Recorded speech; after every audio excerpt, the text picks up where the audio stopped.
ம். ஓகே. எங்களுக்கு வர எல்லா என்கொயரிலயும் ஃபர்ஸ்ட் கொஸ்டின் என்ன தெரியுமா? எந்த பேக் எவ்வளோ வெயிட் தாங்கும்? எந்த சைஸ் சூஸ் பண்ணா ஸ்ட்ராங்கா இருக்கும்? எல்லாத்துக்கும் ஆன்சர் சொல்றத விட ஒரு டெமோ பார்த்துடலாம் வாங்க. இது ஒரு மொபைல் ஷாப் பேக். இது ஒரு டெக்ஸ்டைல் ஷாப் பேக்.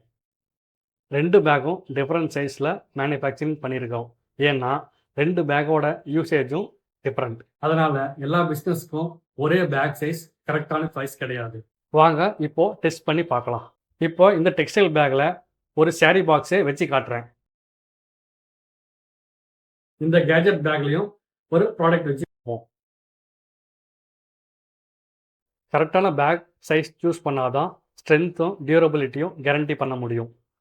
அதனால தான் ராம் பேப்பர் பேக்ல உங்கள் ப்ராடக்ட்டுக்கு கரெக்டான சைஸ் ரெக்கமெண்ட் பண்ணி குவாலிட்டியாக ஸ்ட்ரென்த்தாக பேப்பர் பேக் மேனுஃபேக்சரிங் பண்ணி தரோம்.